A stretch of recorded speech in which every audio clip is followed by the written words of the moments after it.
आज हम बैठे हैं युवा नेता दिग्विजय सिंह चौहान के साथ। इनसे बात करते हैं स्कूल की फीस को लेकर। दिग्विजय जी, लॉकडाउन के चलते 22 मार्च से सारे स्कूल बंद हैं। उसके बावजूद स्कूल वालों के द्वारा ट्यूशन फीस को लेकर बहुत मोटी रकम वसूली जा रही है। वहीं अभिभावकों से कहा जा रहा है यदि आप फीस जमा नहीं करेंगे तो आपके बच्चे का नाम काट दिया जाएगा। देखिए अतुल जी, पहले तो आपको प्रणाम।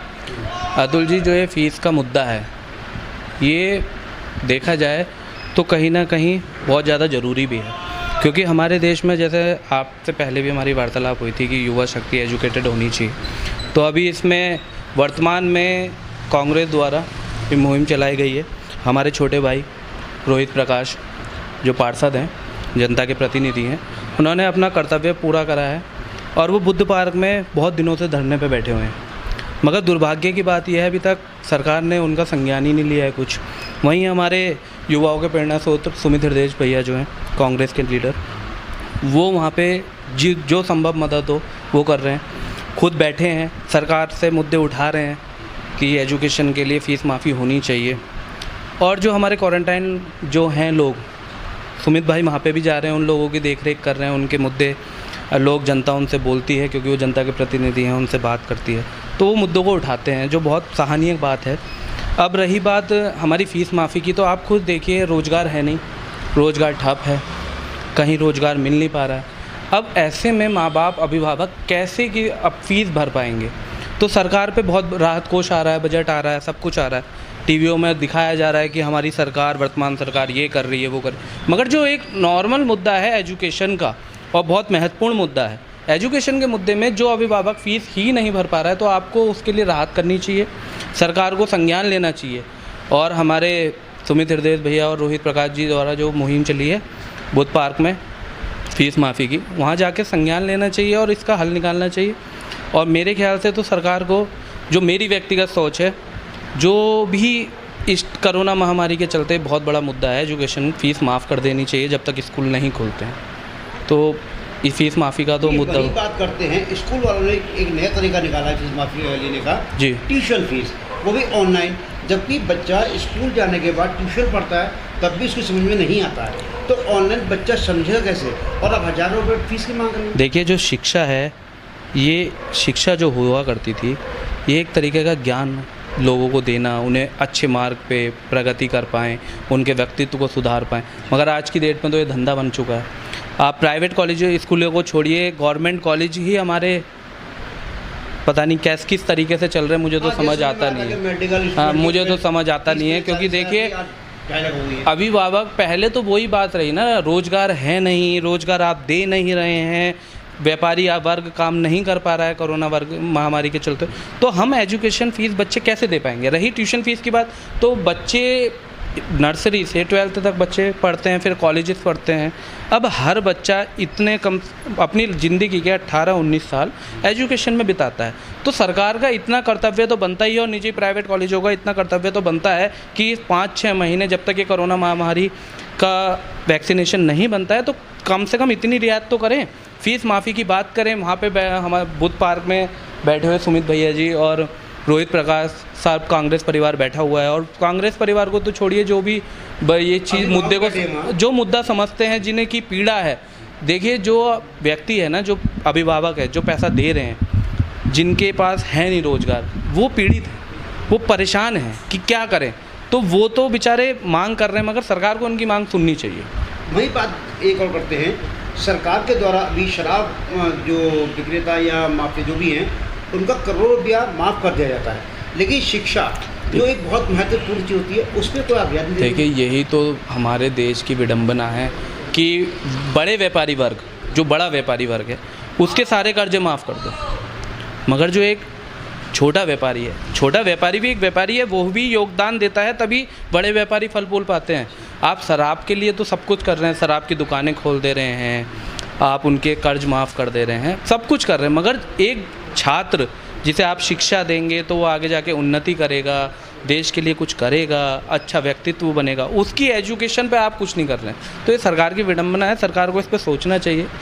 और ध्यान देना चाहिए, क्योंकि ये एक पर्सनल, अगर आप पर्सनली देखें किसी राजनीतिक पार्टी को हटा के देखिए तो एक बहुत बड़ा मुद्दा है और बड़ा सोचने का मुद्दा है कि फ़ीस माफ़ होनी चाहिए। वहीं आपसे बात करते हैं, आप भी युवा हैं जी। जैसे युवा पढ़ता है फिर उसको रोज़गार नहीं मिलता है, इतनी महंगी फीस कर दी गई है, युवा कैसे पढ़े, पढ़ने तो रोज़गार ना मिले। वहीं दूसरी ओर स्कूलों के द्वारा आप बात करते हैं, हम जैसे इंस्टीट्यूट हैं बड़े बड़े, हल्द्वानी बहुत से इंस्टीट्यूट हैं जी। वहाँ प्रेशर डाला जा रहा है बच्चों को, आप फीस जमा कीजिए, जबकि कॉलेज बंद है। ऐसा है, एक बजट बनाना चाहिए सरकार को, क्योंकि स्कूल की फ़ीस जो है उसमें कुछ ना कुछ डिस्काउंट मिलने चाहिए, क्योंकि स्कूल वालों को भी फ़ीस देनी है टीचरों को, उनको भी अपना एक शेड्यूल बनानी चाहिए जिस हिसाब से उनके टीचर का भी बना रहे और पूरा एक बर्डन उनके पेरेंट्स या उनके घर वालों को ही ना पड़े। नहीं, प्राइवेट स्कूल वालों का कहना है कि हमारे पास टीचरों को देने के लिए फीस नहीं है, बसों की किस्त भरने के लिए फीस नहीं है जी। मेंटेनेंस की फीस नहीं है। तो एक सीधा सवाल ये पैदा होता है, जो वर्षों से स्कूल खुले हुए हैं प्राइवेट, इतनी मोटी कमाई करते थे, आज उन पे ऐसे जब महामारी फैली है तो टीचरों को देने पैसा नहीं है। ये बात ये तो हमारे पुराने टाइम से एक प्राइवेट स्कूल का एक प्रोपोगंडा रहा है, डोनेशन के नाम पे वो ज़्यादा पैसे इकट्ठा करते हैं लोगों से, तो वही उनका मुद्दा आगे तक चला जा रहा है। तो जो उनकी फ़ीस माफ़ी की जो है वो सुनवाई नहीं ले रहे इस टाइम पे। आपसे एक अंतिम सवाल जी, क्या सरकार को कोई ठोस कदम नहीं उठाना चाहिए? वहीं बात करते हैं, अभी हरेले पर्व का त्यौहार जब पड़ा था तो हमारे शिक्षा मंत्री जी अरविंद पांडे GGIC स्कूल में वृक्षारोपण करने आए थे। जी। जब उनसे सवाल पूछा गया फीस को लेके तो उनका कहना था कोई भी स्कूल वाला अभिभावकों पर दबाव नहीं बनाएगा, यदि बनाएगा तो फिर कोर्ट कार्रवाई होगी। तो ये कहाँ तक उचित है? तो मैं आपको वही बता रहा हूँ, नेता आते हैं, बयानबाजी करते हैं और चले जाते हैं, क्योंकि जो एक अभिभावक है अब वो बेचारा किसके आगे अपनी पीड़ा रखे, तो वो बेचारा अपना बोल नहीं पाता है किसी से, और ये लोग आते हैं, बोलते हैं और चले जाते हैं। फिर भी आप देखिए सरकार जितने भी प्राइवेट स्कूल हैं वो फ़ीस ले रहे हैं। मैं कह रहा हूँ कि अगर वो अपने टीचर्स को फ़ीस दे रहे हैं वो ठीक है, उनकी भी अपनी अलग राय है, मगर सरकार को इस पर कुछ कदम उठाना चाहिए, ठोस कदम उठाना चाहिए। एक बात और कहना चाहूँगा उसमें जी। 22 मार्च से सारे शिक्षण संस्थान बंद हैं। जी। उसके बावजूद सरकार जो सरकारी टीचर है उनको हज़ारों तनख्वाह दे रही है जी। तो प्राइवेट स्कूल वालों को कोई आर्थिक सहायता क्यों नहीं दे रही? देखिए, ये वही बात आ गई कि सरकार को इस पे कदम उठाना चाहिए, आना चाहिए। अब आप अगर मुझे जो आप अपने शिक्षा मंत्री जी की बात बता रहे हैं वो तो बहुत छोड़िए, अभी हमारे हल्द्वानी में ही देख लीजिए, सुमित हृदय भैया आए दिन क्वारंटाइन सेंटरों पे जा रहे हैं, वहाँ पानी की बोतलें, खाना, उन लोगों की पीड़ा समझ रहे हैं, उनके लिए निरंतर धरने पे बैठ रहे हैं, जो उचित कार्रवाई वो कर रहे हैं, और शिक्षा के मुद्दे पे भी रोज़ बैठ रहे हैं बुधवार पे। जब हमारी हल्द्वानी के ही सरकार जो हमारे प्रशासन वाले हैं वो उनसे आके अभी तक मिले नहीं हैं, उनसे पूछा नहीं है कि आप क्यों बैठे हैं, जबकि वो अपने व्यक्तिगत स्वार्थ के लिए नहीं बैठे हैं, वो अभिभावकों का दर्द के लिए बैठे हैं कि आइए हमारी पीड़ा तो सुनिए कि हम पे पैसा कहाँ है। तो सरकार को इसका कदम उठाना चाहिए और ठोस से ठोस कदम उठाने चाहिए कि कम से कम आके बात तो करें, बिना बात करे किसी चीज़ का निर्णय नहीं निकल सकता, तो पहले बात कीजिए।